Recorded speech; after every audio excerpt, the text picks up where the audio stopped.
Compañeros, es un verdadero placer estar nuevamente con ustedes para que continuemos con el desarrollo de nuestro curso de Derecho Tributario.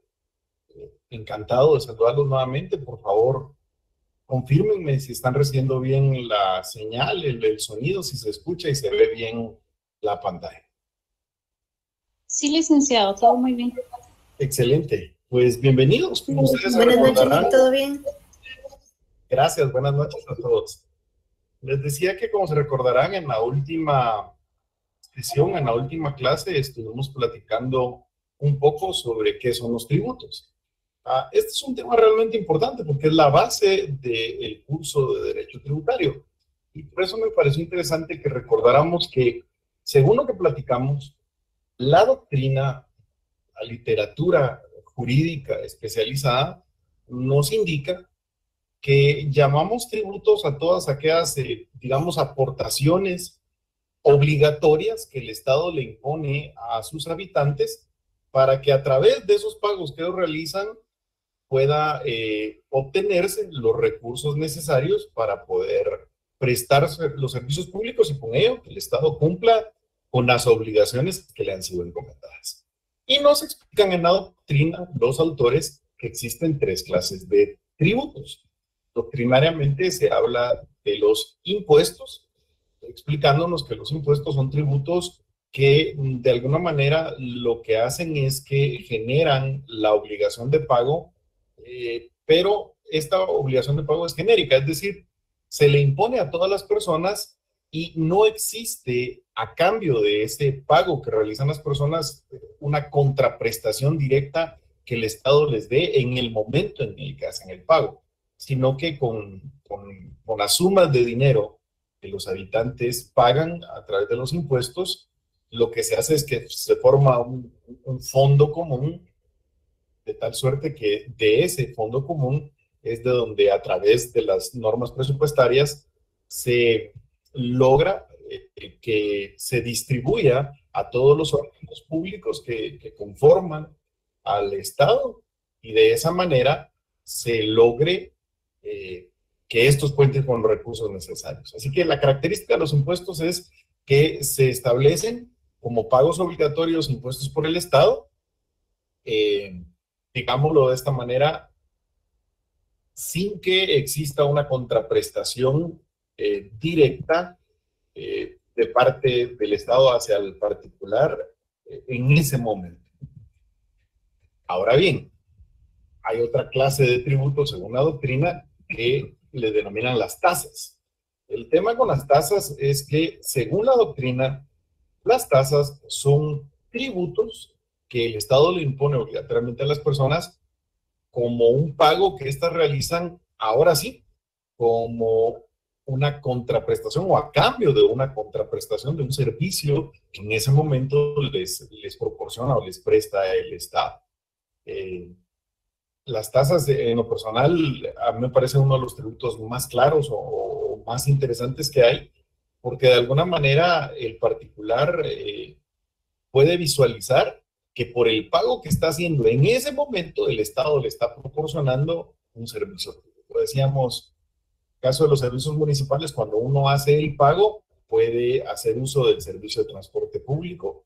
O, por ejemplo, cuando uno solicita una licencia de construcción, el órgano administrativo, por hacer las gestiones necesarias y extender esa licencia, le cobra una tasa. O, por ejemplo, cuando uno va a un registro público y solicita una certificación, pues uno paga porque le extiendan esa certificación. Así que las tasas son tributos donde el particular ve directamente la contraprestación que el Estado le está proporcionando. Y esa es precisamente la diferencia con los impuestos, donde cuando uno paga un impuesto, pues uno hace la contribución porque la ley así lo impone y es obligatorio que se haga el pago como tal, pero no ve en ese momento una contraprestación directa, sino que lo que hace es colaborar con el financiamiento de todas las actividades públicas. Y por último, pues la doctrina se habla de las contribuciones. Las contribuciones son tributos que el Estado le impone a los particulares como una obligación, pero en este caso es por los beneficios que estos van a obtener de servicios públicos que el Estado presta a un grupo de personas o por obras públicas que el Estado realiza. Y yo les decía, dentro de eso, normalmente los autores ubican a lo que son, digamos, esas contribuciones que a veces se le imponen a las personas para poder construir una obra pública, como un puente, como una carretera, o también esas contribuciones que se le imponen a las personas, digamos, para poder participar en programas específicos como programas de seguridad social y otros. De tal forma que para la doctrina el tema de qué son los tributos y las clases de tributos que existen está muy claro. Ahora bien, nuestros legisladores no tomaron esta doctrina al 100%.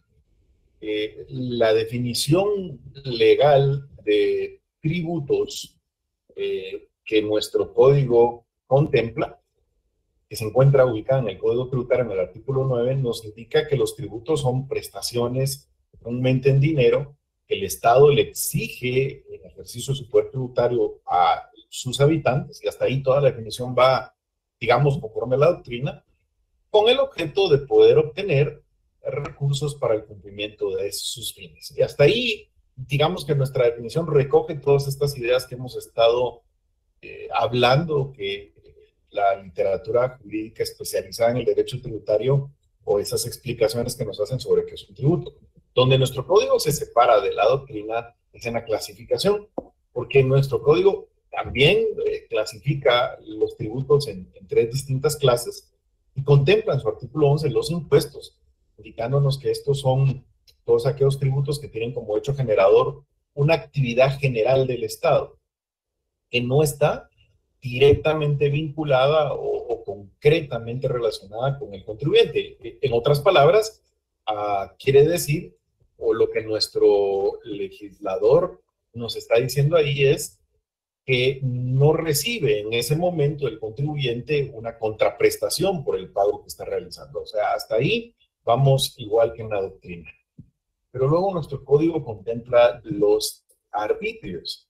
Y en el caso de los arbitrios nos indica que estos son impuestos también, de tal suerte que digamos, el contribuyente no recibe una contraprestación en ese momento, sino que lo que hace es contribuir genéricamente al gasto público, pero son impuestos que la ley decreta en favor de una o de varias municipalidades. Y esto de los arbitrios no lo contempla de esa manera la doctrina. Incluso tenemos algunos casos en que acá en Guatemala confunden lo que es una tasa con un arbitrio, pero para dejarlo bien claro, no son lo mismo. Los arbitrios son, según la definición que hace el artículo 2 en nuestro Código Tributario, son impuestos, es decir, son pagos obligatorios que el Estado le exige a sus habitantes y que no están directamente vinculados con la persona que los paga, es decir, no recibe esa persona una contraprestación directa y por lo tanto no son tasas. La característica de los arbitrios legalmente es que son impuestos que han sido decretados por ley, pero en favor de una o de varias municipalidades, como decíamos en la última vez. Por último, pues nuestro código contempla las contribuciones especiales, que realmente las subdivide o las establece dentro de dos clases. Habla de las contribuciones especiales, de forma general, y luego regula el artículo 13 también una clase especial, podríamos decir, que se denomina contribuciones especiales por mejoras. En este caso, nos explica o regula el código que en el caso de las contribuciones especiales, estos son tributos que tienen como determinante del hecho generador, o sea, lo que genera la obligación tributaria, esos beneficios directos que puede recibir una persona en virtud de la realización de obras o la prestación de servicios públicos. Y hasta ahí se va con la definición general de contribuciones que nos hace la doctrina. Y luego agrega una clase especial de contribuciones especiales que le denomina contribuciones especiales por mejoras. Y en este caso, al definirlas, pues establece que estos son tributos que son establecidos por ley para costear, o sea, la idea es obtener los recursos necesarios para poder construir una obra pública que va a producirle plusvalía inmobiliaria a cierto grupo de personas. Y que esa plusvalía inmobiliaria, es decir, ese aumento en el valor de los bienes inmuebles de estas personas, permite o justifica el que se les haga el cobro de este tributo en específico a esas personas que se van a ver beneficiadas por esa plusvalía inmobiliaria. En cualquier caso, las contribuciones especiales por mejoras tienen que ser creadas mediante una ley por el Congreso de la República y deben, o tienen dos límites. El primero, el monto total que se recaude por contribuciones especiales por mejoras nunca puede superar el costo de la obra, porque la finalidad de estos tributos precisamente es esa, costear la construcción de una obra pública. Y en todo caso, el monto individual que se le cobre a una persona o a cada persona no puede superar su capacidad de pago. Que, pues como veremos, eso es en general un principio del derecho tributario guatemalteco, reconocido incluso a nivel constitucional. De tal suerte, mis amigos, que concluimos en la clase anterior que nuestra legislación, nuestra ley, nuestro código tributario, se separa un poco en cuanto a la doctrina de lo que es la clasificación de los tributos. Si en la doctrina, aquí lo pusimos lado a lado, si en la doctrina se clasifican los tributos como impuestos, tasas y contribuciones, en nuestro código la clasificación que se hace de los mismos es de impuestos, arbitrios y contribuciones especiales. Y yo diría que el mayor problema que encontramos en cuanto a esta clasificación, ¿verdad? Doctrinaria, perdón, o en cuanto a esta diferenciación de nuestro código con lo que son las clasificaciones doctrinarias, radica en que nuestro código no contempla no contempla la posibilidad de considerar a las tasas como tributos. En otras palabras, legalmente, según nuestra ley, legalmente las tasas no se consideran tributos. Y aquí quiero hacer bastante énfasis en esto, mis amigos, porque casi siempre ponemos por ahí una pregunta en el examen o el primer parcial, y les pongo, según su opinión, y lo visto en clase, las tasas son tributos en el derecho guatemalteco. Y bueno, los que han estado conmigo en la clase saben claramente de que las tasas no las podemos considerar como tributos en el derecho guatemalteco, porque nuestro derecho, nuestro código tributario no las contempla como tales. Y por lo tanto tienen otro régimen jurídico y no les aplican las normas y principios del derecho tributario. Normalmente lo que me ocurre es que cuando a alguien se examina con nosotros, ya sea en retrasada o con algún examen extemporáneo, y viene de otro curso con otros catedráticos, incluso de la misma facultad, a esta punta, si las tasas son tributos o no, casi siempre me responden que sí. Y yo digo, bueno, aquí lo que pasa es que seguramente lo han de estar interpretando desde el punto de vista doctrinario. Yo les pido a ustedes que hagan esa diferenciación, es decir, no solo para examen, pues al final insisto que el tema del examen es secundario, sino para ustedes, para su acervo. Si el cuestionamiento es si las tasas se deben considerar como tributos o no, yo creo que la respuesta, digamos, más apropiada sería, bueno, eso depende. Depende si estamos viendo desde el punto de vista disciplinario o si estamos viendo por el contrario desde el punto de vista legal. De tal forma que, a ver, si lo estamos viendo desde el punto de vista doctrinario, pues sí, las tasas constituyen una clase de tributos. Pero si lo estamos viendo desde el punto de vista legal, las tasas no se consideran como tributos y por lo tanto no se rigen por las reglas y principios del derecho tributario, sino que se le aplican las reglas generales del derecho administrativo. Esto trae una consecuencia práctica muy, muy importante, mis amigos. Digamos, lo voy a simplificar lo más que pueda. Como las tasas legalmente no son tributos, no les aplica el principio de legalidad tributaria. Es de tal forma que en el caso de Guatemala no necesariamente tienen que ser creadas o decretadas por el Congreso de la República. Los órganos administrativos, especialmente las municipalidades, podrían crear tasas y cobrarlas. Así lo ha dicho la propia Corte de Constitucionalidad, porque al no ser considerados como tributos, pues no le es aplicable el principio de legalidad tributaria. Eso sí, y aquí es donde hay que hacer la pausa o analizarlo bien. Siempre y cuando, digamos que la obligación que se está creando por parte del órgano administrativo sea efectivamente una tasa. Es decir, si la municipalidad obliga a que sus vecinos paguen en concepto de tasa una cantidad de dinero, a cambio de ese pago, la municipalidad debe estarle prestando un servicio directamente a la persona en el momento en el que hace el pago. Tiene que haber una contraprestación por el pago que le está realizando al órgano administrativo. De lo contrario, no podríamos decir que se trata de una tasa, pero van a ver ustedes que es muy común que en el caso de las municipalidades y otros órganos administrativos vengan y emitan un acuerdo del Consejo Municipal y decreten cobros que los vecinos deben de hacer obligatoriamente sin que exista un servicio público que actúe como contraprestación directa para el particular en el momento en que hace el pago. En ese caso, lo que está creando la municipalidad o el órgano administrativo no se trata pues, propiamente de una tasa, porque no hay contraprestación a cambio.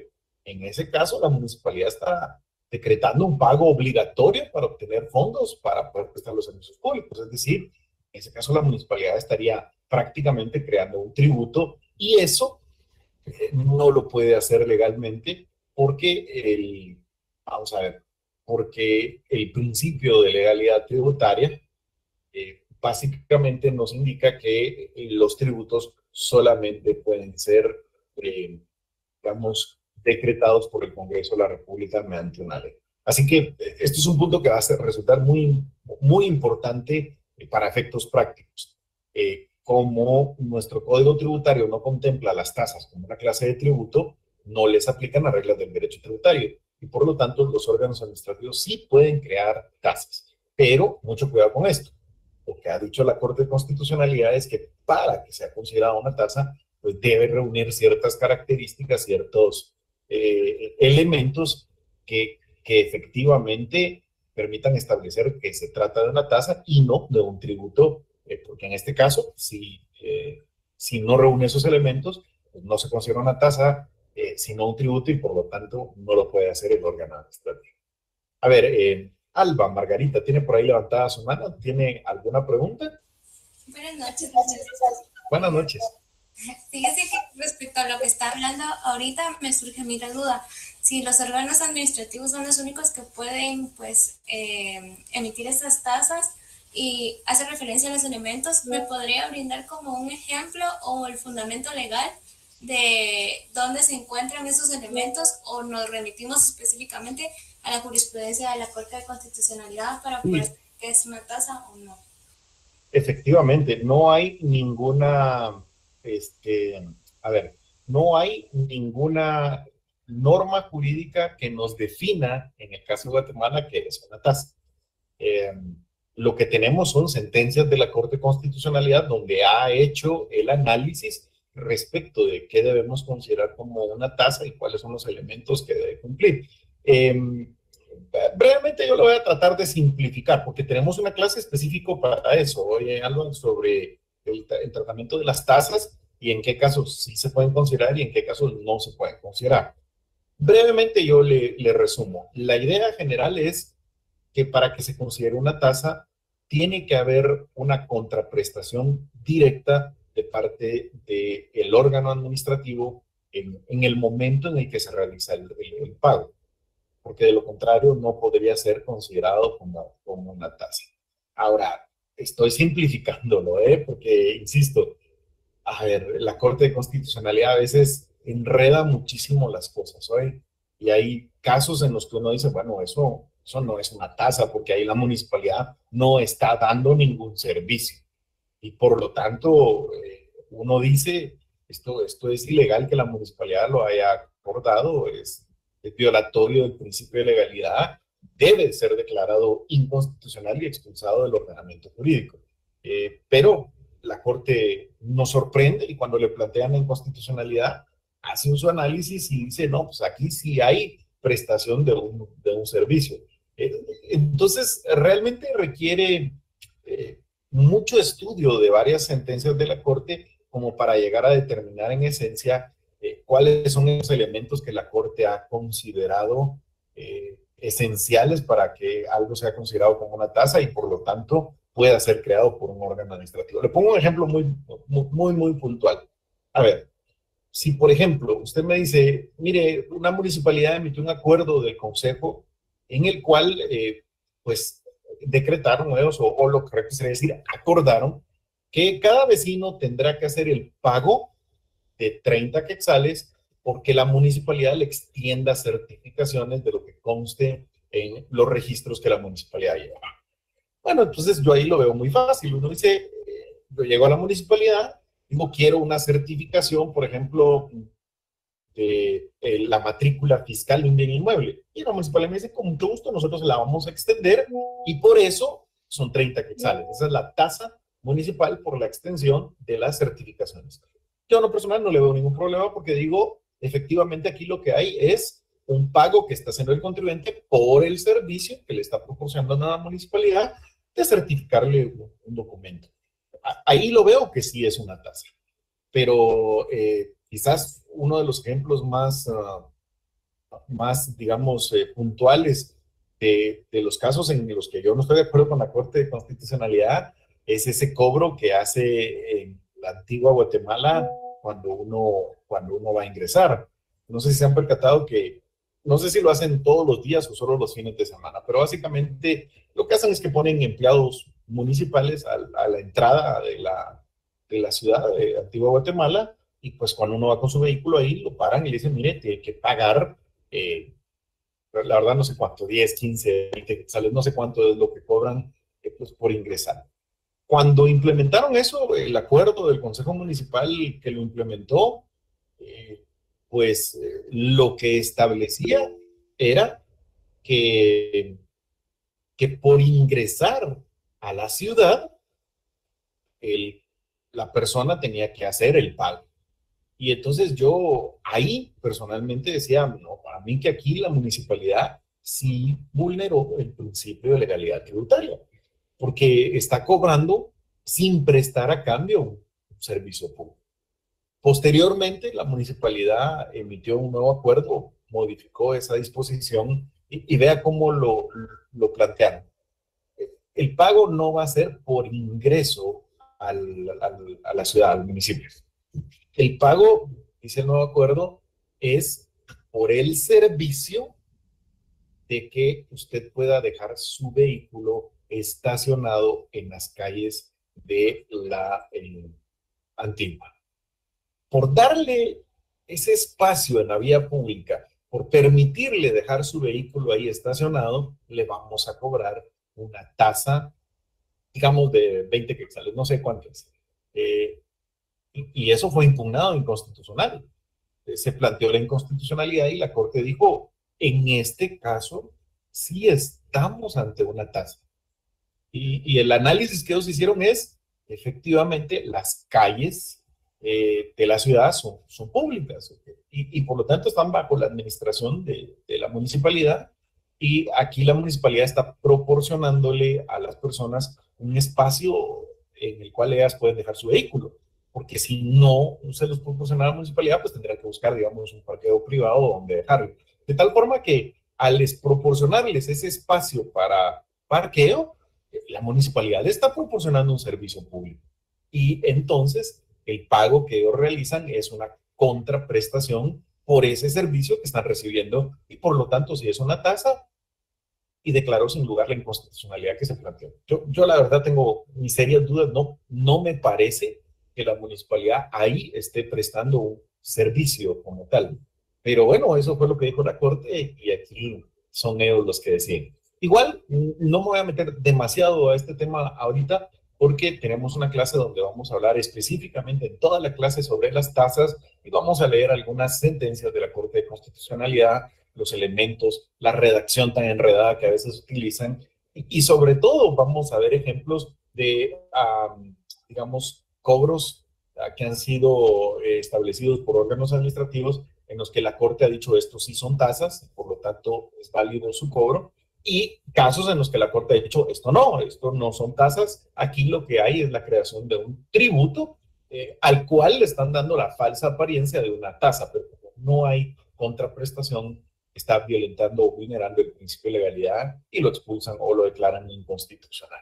Seguro que vamos a profundizar un poquito más, pero de momento quedémonos con esa idea de que una reforma futura habrá que analizar nuevamente, habrá que definir legalmente qué son las tasas y definir si vamos a permitir que los órganos administrativos creen las tasas o no, porque eso se puede prestar, como de hecho ocurre a abusos, arbitrariedades. En fin, de momento por ahí nos quedamos en la clase anterior. Yo quisiera avanzar un poquito el día de hoy con que puntualizáramos esto. El concepto legal de tributo, entonces, ahora enfoquémonos solo en la ley. Dejemos de un lado, por un momento, todo lo que hemos visto de la doctrina y todo lo que hemos, digamos, platicado hasta el momento de qué son los tributos en una doctrina. Si tomamos únicamente lo que el Código Tributario establece, sobre todo, pues en ese artículo que leímos, el artículo 10 sobre la definición de un tributo, y también el artículo segundo que contiene algunos principios, sobre todo el principio de legalidad. Yo digo que en el concepto legal de tributos en Guatemala tenemos o encontramos 4 elementos esenciales.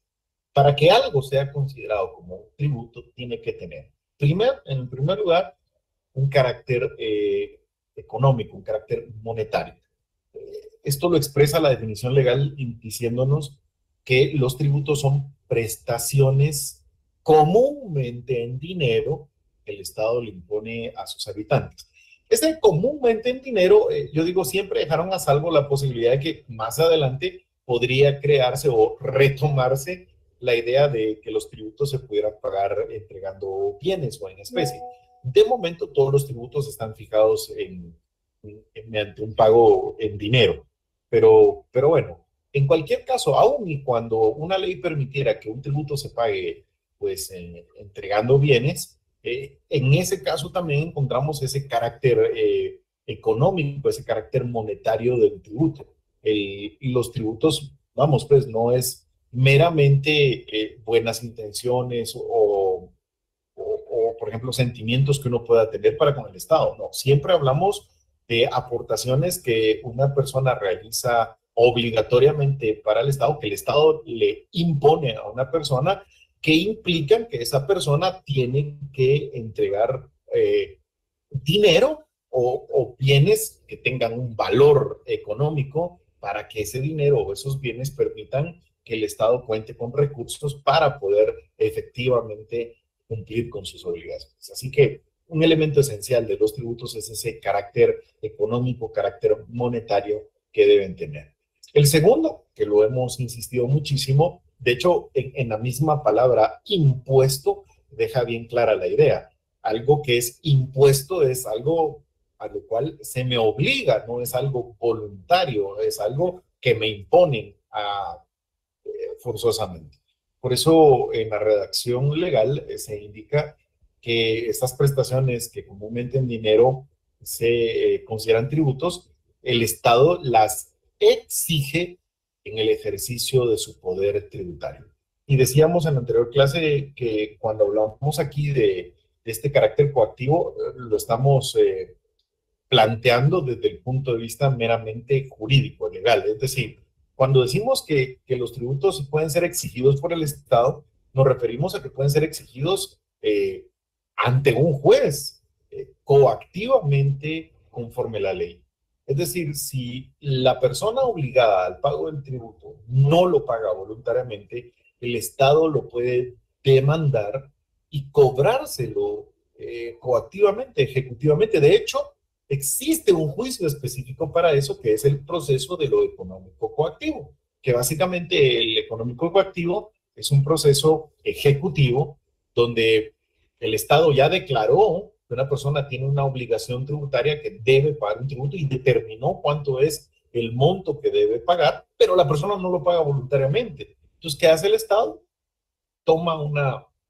Emite una certificación de esa obligación tributaria, digamos, del acto estatal que determinó la obligación tributaria, y con esa certificación va ante un juez, ante el juez de lo económico coactivo, y presenta una demanda en contra del particular, una demanda económico coactivo, pues la califica, si llena los requisitos, le da trámite y, digamos, emplaza al ejecutado para que haga efectivo el pago, y de lo contrario, pues le embarga sus bienes para posteriormente rematarlos, y con el producto de lo que obtenga del remato de los bienes, pues podrá el Estado cobrar esa deuda, esa obligación tributaria. Así que el tema con los tributos es que tienen un carácter meramente coactivo. El Estado no los puede imponer, de hecho nos lo exige en el ejercicio de ese poder tributario.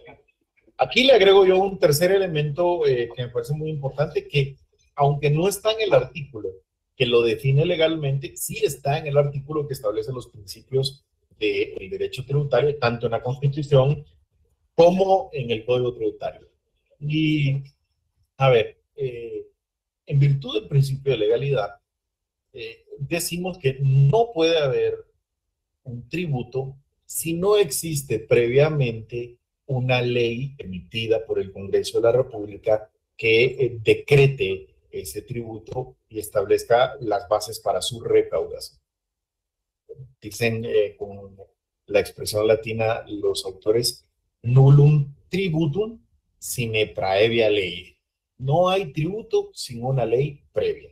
De tal forma que un elemento esencial a los tributos en Guatemala es que estos deben ser creados, decretados, y las bases de su recaudación deben de ser establecidas por el Congreso de la República mediante una ley. No puede haber creación de un tributo con disposiciones administrativas o gubernamentales o municipales.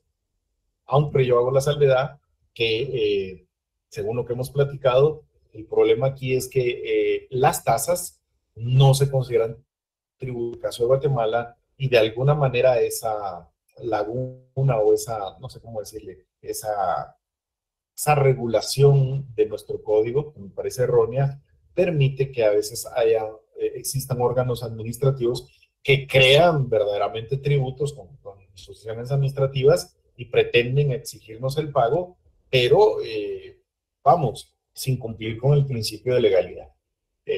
Cuando esa situación ocurre, pues lo que uno puede hacer es acudir a la Corte de Constitucionalidad y promover una inconstitucionalidad contra la disposición administrativa que ha creado ese cobro, para que la Corte examine si efectivamente se trata de una tasa o si se trata de un tributo al cual se le está dando una falsa apariencia, y entonces lo expulsa el ordenamiento jurídico. Julio César, ¿tiene alguna duda sobre esto? Buenas noches, licenciado. Buenas noches.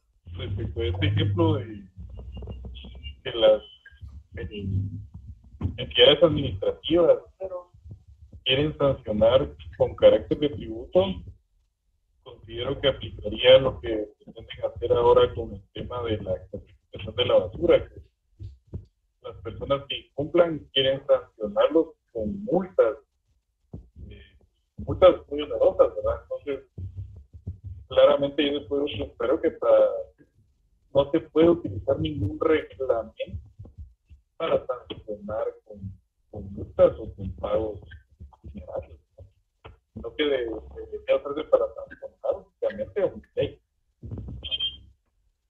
Ya, gracias. Yo le explico lo que nos indica el derecho administrativo. Los órganos administrativos sí tienen potestad de sancionar las infracciones administrativas, y esa potestad normalmente se las otorga la propia ley, o sea, decretos del Congreso de la República, y se desarrolla a través de reglamentos. Claro, esa potestad en el derecho administrativo nos explican que tiene límites y está sujeta a ciertos controles, a cierta racionalidad. En cualquier caso, quiero que noten aquí la diferencia esencial entre lo que es un tributo y lo que es una multa que se impone como consecuencia de una infracción administrativa. Esto es muy importante y para eso, a ver, necesitamos el último elemento de la definición de tributo.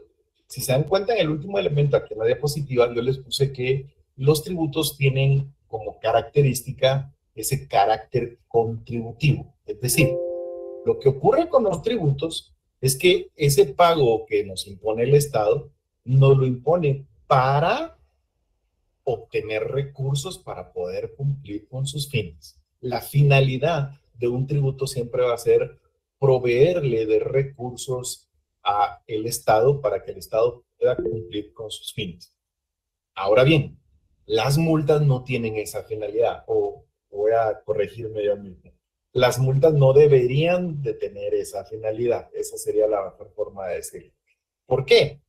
Porque la idea de una multa no es que el Estado obtenga recursos a través de ella. La idea de una multa es sancionar a una persona por haber infringido una norma, en este caso una norma administrativa.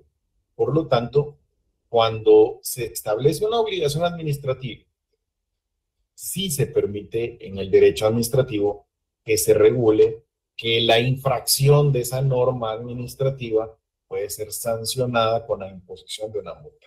Insisto, ahí hay muchísimo que hablar sobre la racionalidad, el monto de la multa, quién la puede imponer, el procedimiento, muchísimas otras cosas. Pero lo que quisiera decirle es que, digamos que el ataque a esa multa no podría ir dirigida diciendo que se trata de un tributo y que por lo tanto violenta el principio de legalidad tributaria. Porque la multa, esta que estamos hablando, no está creada, digamos, con la intención de proveer recursos al Estado, sino que ha sido creada como una sanción, una consecuencia de haber infringido la norma administrativa. Solo por el orden, vamos a escuchar la pregunta de Juan Francisco y luego le doy nuevamente la palabra a Julio César. Juan Francisco, usted tiene su mano. Sí, buenas noches, licenciado. Una pregunta.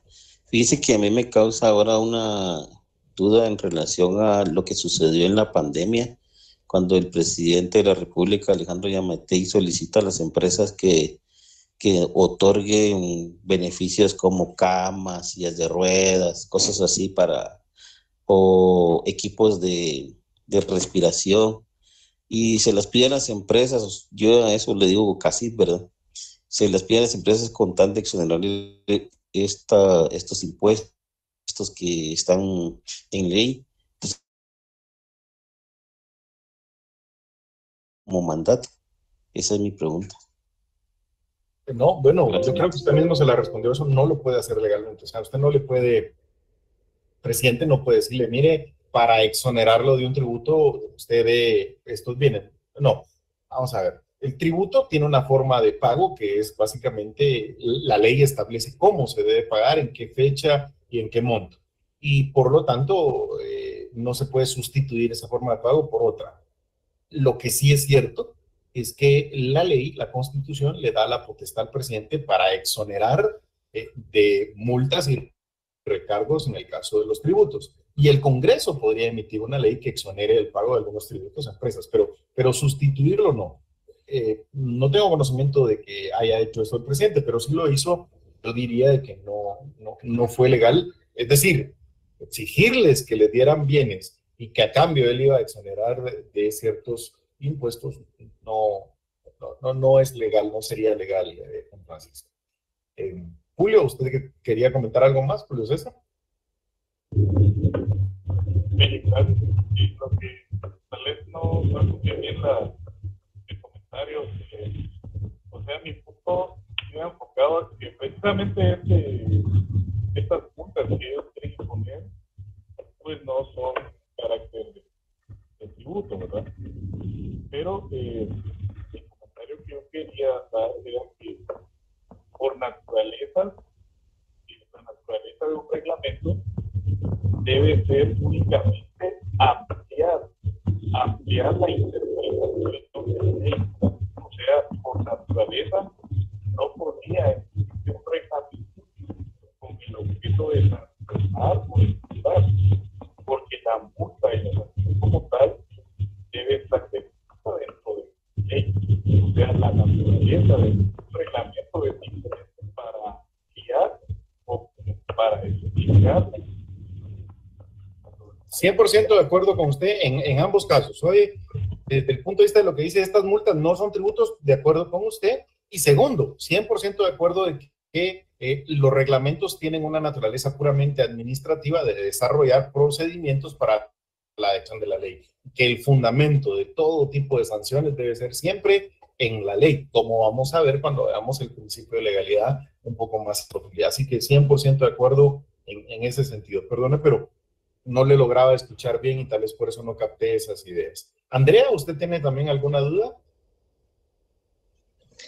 No duda, licenciado, solamente para aportar de que el reglamento del que habla el compañero, pues regula de que la multa por esta infracción va a ser regulada por medio de un proceso administrativo, ¿verdad? Y pues ahí ya nos pasamos a materia administrativa.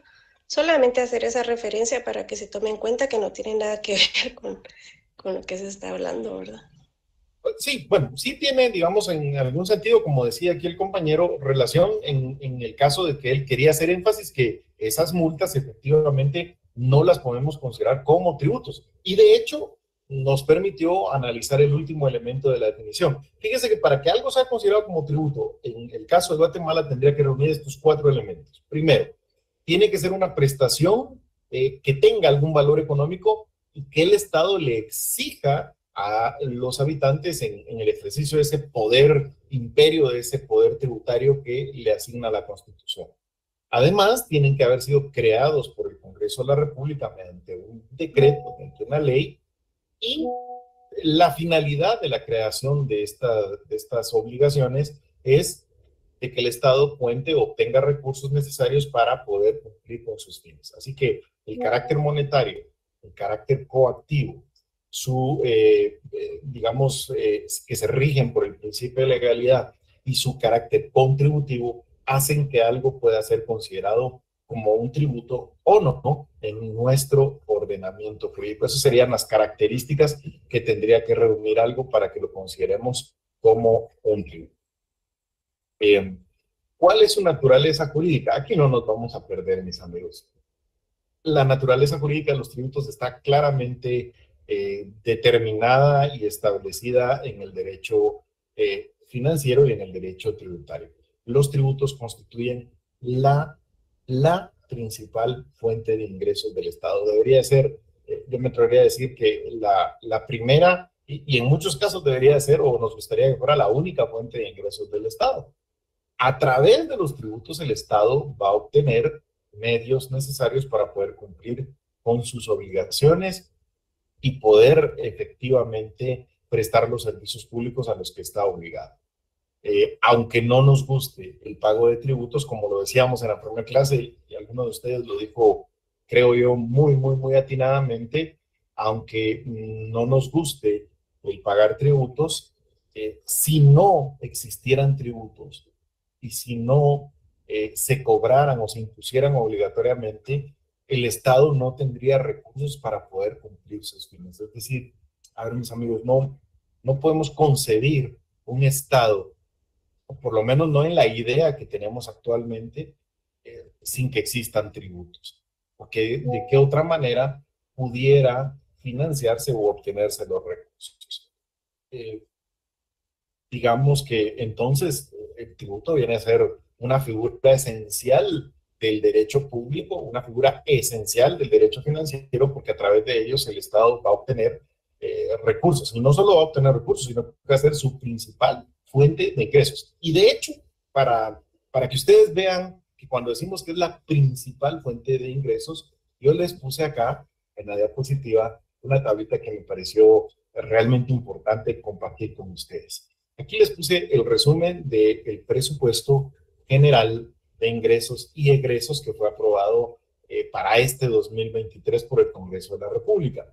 Y básicamente le puse los rubros así más generales y cuánto es el monto que se aprobó de cada uno de esos rubros. Por ejemplo, si empieza abajo, usted se va a dar cuenta que en total el Congreso de la República aprobó que para este 2023 el Estado de Guatemala tenga presupuestado llegar a gastar 115.443.730.000 quetzales en el ejercicio fiscal en el año. Y miren que les puse la cantidad completa para que ustedes vean de las sumas de las que estamos hablando. 115.443 millones de quetzales. Una suma, no sé, enorme lo que tenemos de presupuesto. ¿Y de dónde se van a obtener esos 115.000, casi 115.000 y medio, ¿verdad?, millones de quetzales?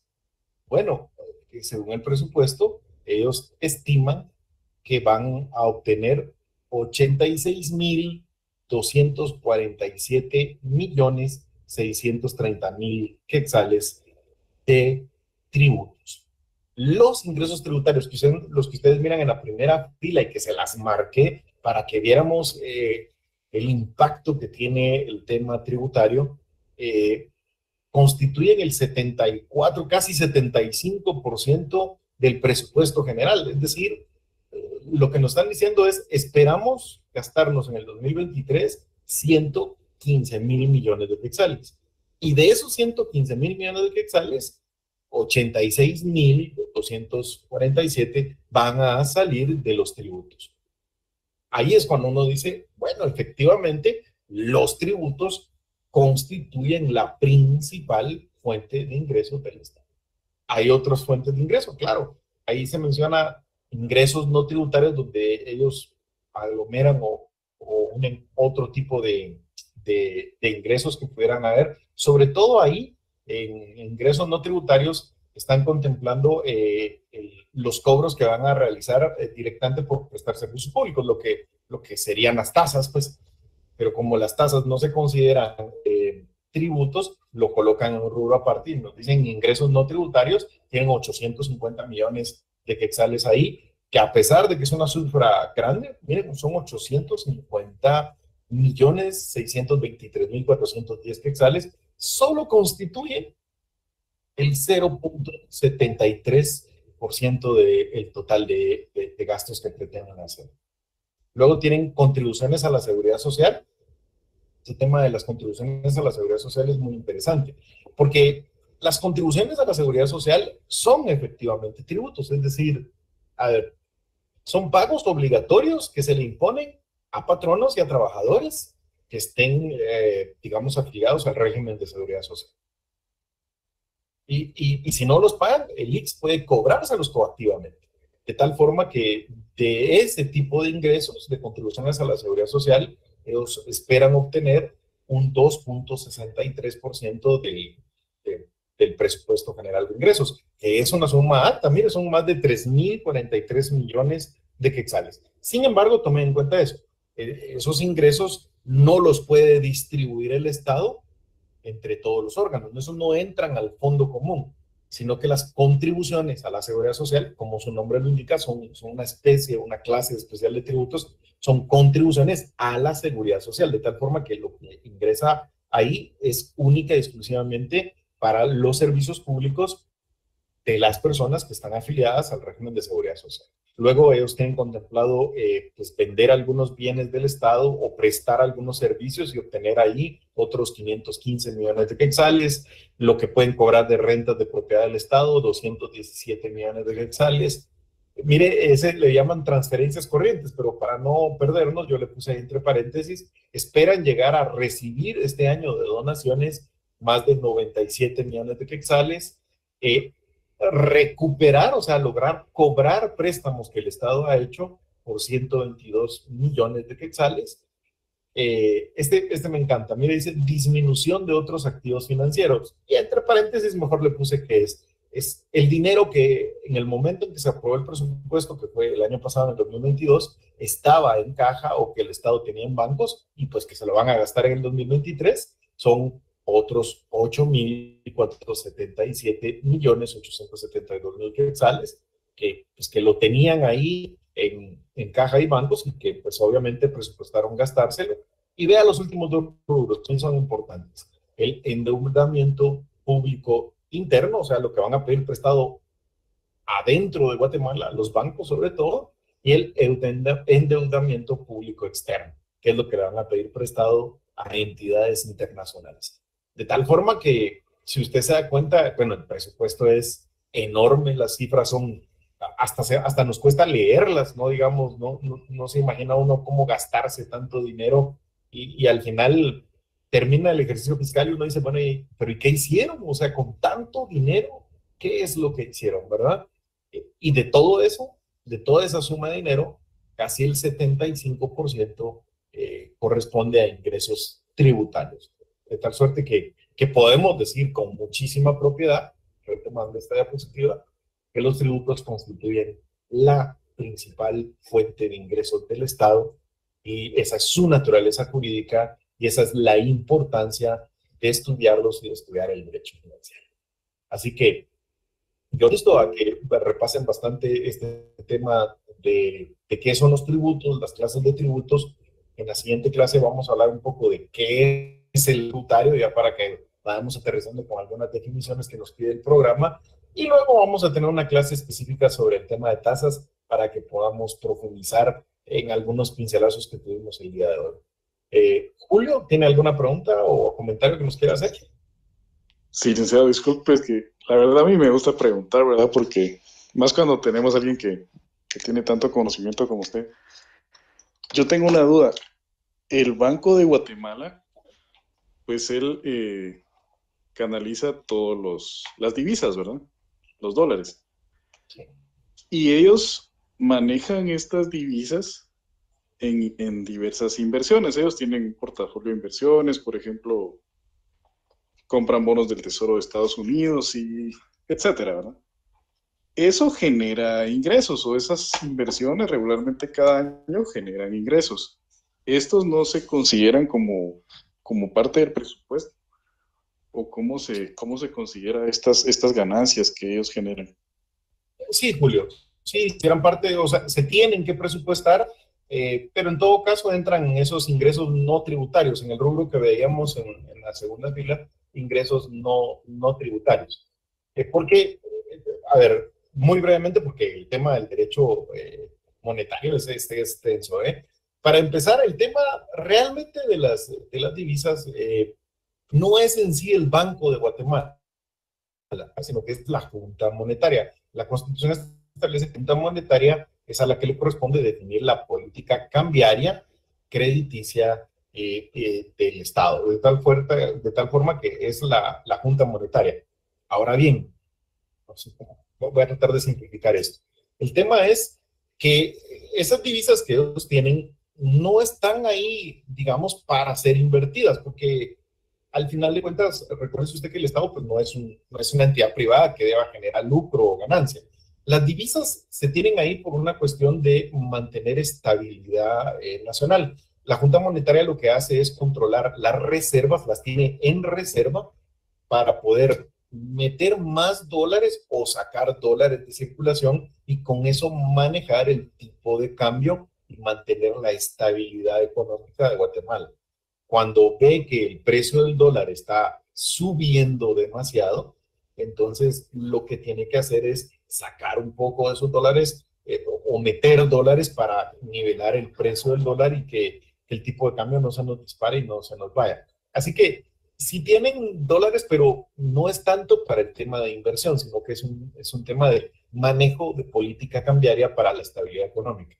La función del Banco de Guatemala es la función, bueno, es la mitad de función de un banco normal, es decir, por un lado, ahí es donde se maneja todo el dinero público, las cuentas del Estado, los depósitos del Estado, y por otro lado, esto es bien interesante, ya para cerrar la clase, se lo voy a dejar como anécdota o como tarea, si ustedes quieren.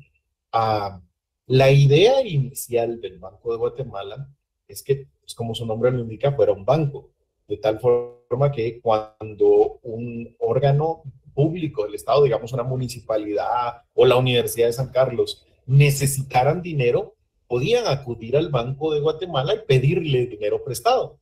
Y el Banco de Guatemala les prestaba el dinero y obviamente a cambio de eso les cobraba una tasa de interés y con eso pues el banco iba generando ganancias. Lo único es que como la finalidad no era como tal lucrar, sino de alguna manera es un banco público, era financiar a los órganos administrativos, las tasas de interés pues tenían que ser razonablemente, digamos, bajas o más bajas que las que le cobraría una entidad privada.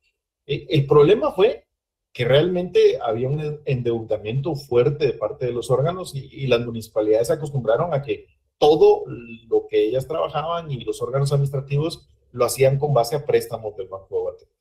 Entonces, en la reforma constitucional que se hizo en el 93, se hizo algo que bueno, la verdad es que uno no termina de entender por qué hicieron esa reforma. En el 93 yo todavía no estaba graduado, muchos de ustedes, digo yo, todavía no pensaban en estudiar en Derecho, y quizás no le pusimos atención a esto, pero ahora cuando uno lo estudia para atrás, uno dice, ¿qué fue lo que pasó acá? Y le cuento brevemente, dentro de la reforma constitucional que se originó por la política del tema de lo de Serrano Elías y todo eso, pues en esa reforma constitucional modificaron los artículos que rigen al Banco de Guatemala y básicamente contemplaron una prohibición para que el Banco de Guatemala no le puede prestar dinero a entidades públicas. De tal suerte que ahora, cuando una municipalidad necesita dinero, pues lo que puede hacer es acudir a los bancos privados y pedirle prestado dinero a los bancos privados, lo cual es absurdo, ¿vieron? Porque al final de cuentas, los únicos que resultaron beneficiados con esa reforma fueron los bancos privados, quien ahora le prestan al Estado y ganan con intereses mucho mayores a los que cobraba el Banco de Guatemala. De tal forma que uno no termina de entender esa reforma que ellos terminaron haciendo. Pero bueno, esto era solo para comentar un poco sobre el tema del Banco de Guatemala. Lamentablemente nos hemos quedado sin tiempo, mis queridos amigos, pero realmente es un placer estar con ustedes y seguimos siempre en la discusión de estos temas de derecho financiero el día martes, donde espero poder saludarlos a todos. Les mando un fuerte abrazo y les deseo un feliz fin de semana. Buenas noches. Buenas noches, gracias. Buenas noches.